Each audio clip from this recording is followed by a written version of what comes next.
Morning friends, Tejas કિચનમાં આપનું સ્વાગત છે। તો આજે આપણે પંજાબી માસ્ટર ગ્રેવી બનાવવાના છે।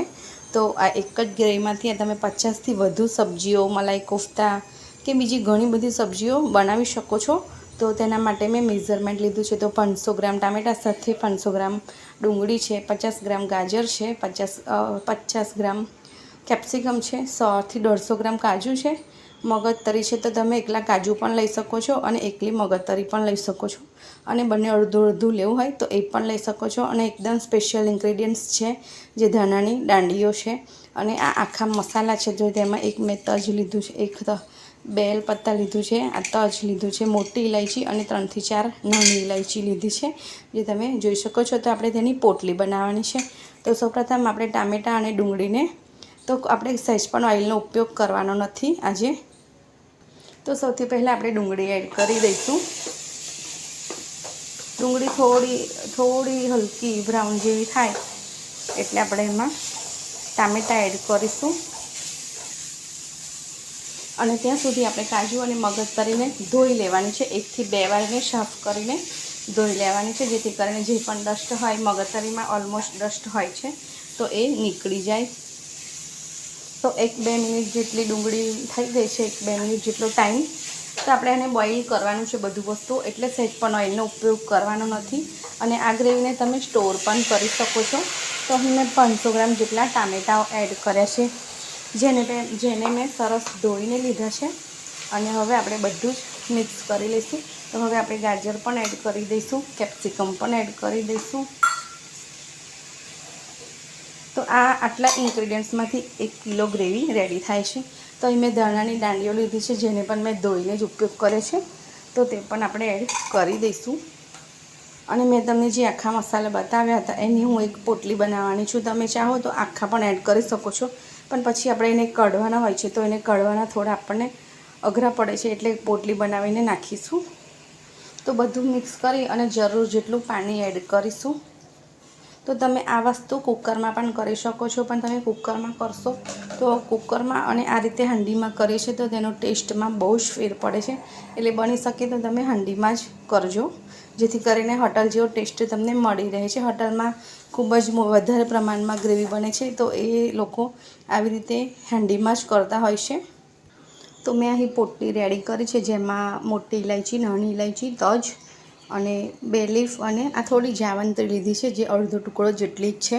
તો પોટલી વાળીને આપણે એમાં બોઇલ કરવા મૂકી દઈશું।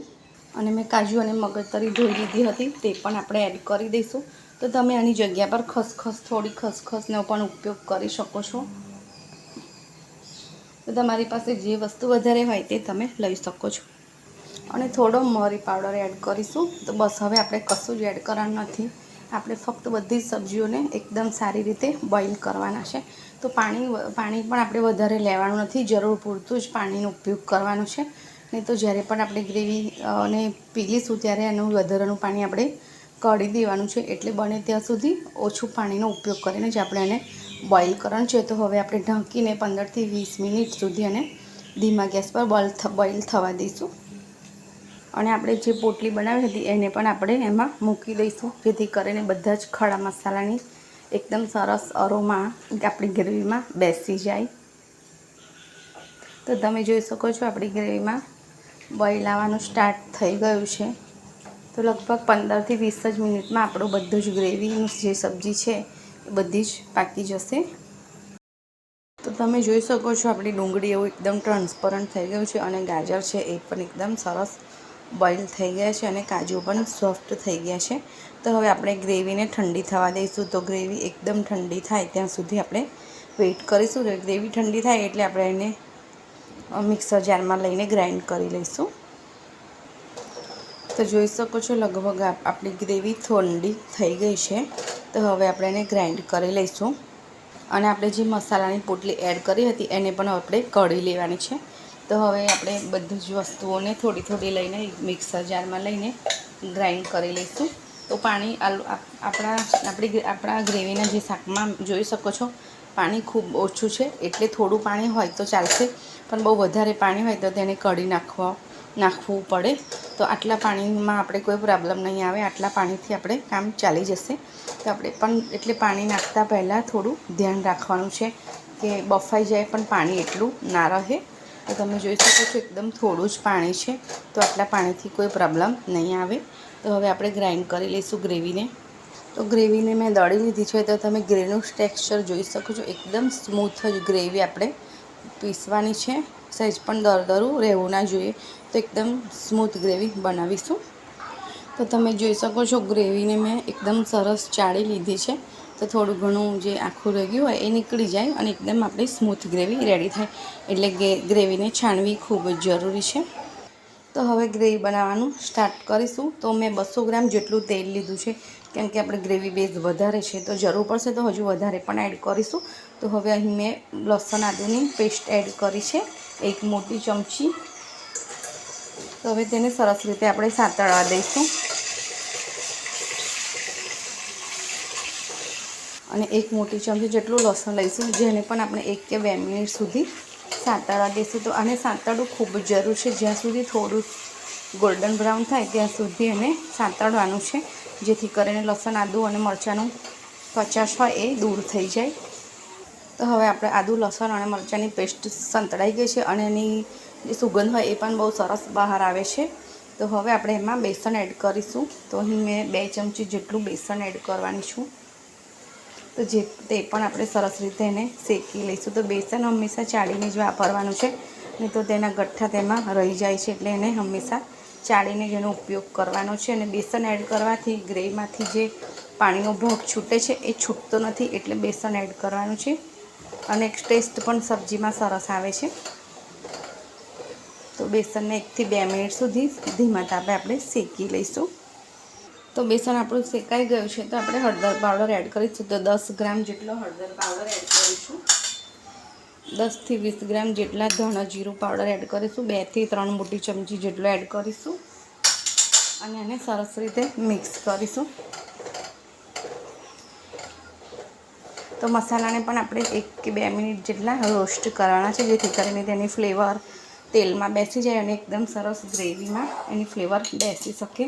તો હવે આપણે કાશ્મીરી લાલ મરચું વાપરવાના છે.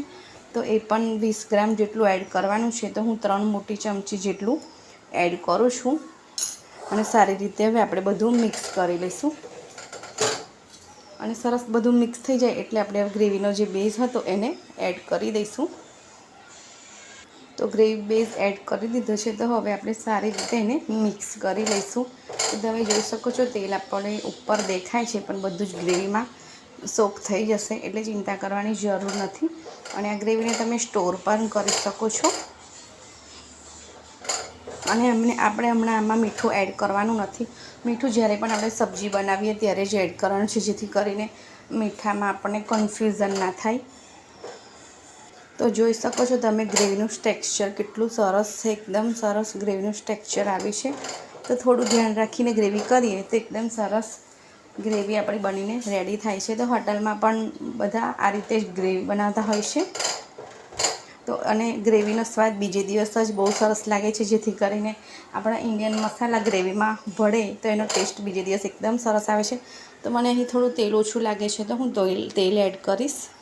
તો મેં લગભગ પહેલાં પણ 200 ગ્રામ જેટલું એડ કર્યું હતું અને અત્યારે 50 ગ્રામ જેટલું એડ કરું છું. જે ટોટલ હું 250 ગ્રામ જેટલું તેલ એડ કરીશ. તો બસ હવે આપણે બીજું કંઈ એડ કરવાની જરૂર નથી. એકદમ ધીમા તાપે ગ્રેવીને કૂક થવા દઈશું. તો હવે થોડું પાણી એડ કરીશું. તો મેં ગ્રેવીનું જે બાઉલ હતું એને જ વોશ કરીને થોડું પાણી, અડધો ગ્લાસ જેટલું પાણી હશે, જેને આપણે એડ કરીશું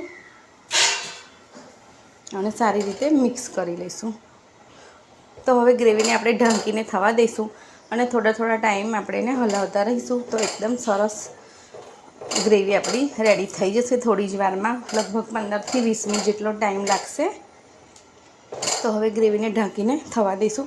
તો એને ઢાંકવી ખૂબ જ જરૂરી છે, ને તો એના જે છાંટા ઉડે છે તો એનાથી આપણને હાનિ પણ પહોંચી શકે છે અને આપણું કિચન પણ ખરાબ થઈ શકે છે. એટલે હવે એને ઢાંકી દઈએ. જોઈ શકો છો આપણી ગ્રેવી રેડી છે। તો ગ્રેવીમાં જે આ સાઈડ પર તેલ છૂટે છે એનો મતલબ એવો છે કે આપણી ગ્રેવી રેડી છે। તો આપણી માસ્ટર ગ્રેવી કે બેઝિક ગ્રેવી રેડી છે, જેનો ઉપયોગ કરીને તમે 50થી વધારે સબ્જી ઉપયોગ બનાવી શકો છો, બિરયાની પણ બનાવી શકો છો અને સ્ટોર પણ કરી શકો છો। સ્ટોર કરીને તમે 6 મહિના સુધી આને રાખી શકો છો। તો સ્ટોર કેવી રીતે કરી? તો સ્ટોર કરવા માટે સૌપ્રથમ ગ્રેવીને એકદમ ઠંડી થવા દેવાની, 4 થી 5 કલાક સુધી ઠંડી થાય પછી આપણે એને એરટાઇટ ડબ્બામાં કે પછી જીપલોક બેગમાં ભરીને ફ્રીજમાં સ્ટોર કરવાની છે। એક દિવસ સુધી ફ્રીજમાં સ્ટોર કરવાની અને પછી બીજે દિવસે આપણે ફ્રીઝરમાં મૂકવાની છે। તો ફ્રીઝરમાં મૂક્યા પછી તમે એનો 3 થી 6 મહિના સુધીમાં ઉપયોગ કરી શકો છો। તો તમને મારી રેસીપી સારી લાગી હોય તો લાઇક, શેર અને સબસ્ક્રાઈબ જરૂરથી કરજો। તો મળીશું ફરીથી એક નવા યુનિક વિડીયો સાથે। Thank you. તો આ રીતે એરટાઇટ કન્ટેનરમાં આપણે ગ્રેવીને ભરીને રાખી શકીએ છીએ। તો આ 1 kgથી વધારે ગ્રેવી છે। તો ગ્રેવીમાંથી સબ્જી કેવી રીતે બનાવી એ હું હવે તમારી સાથે આગલા વિડીયોમાં શેર કરીશ।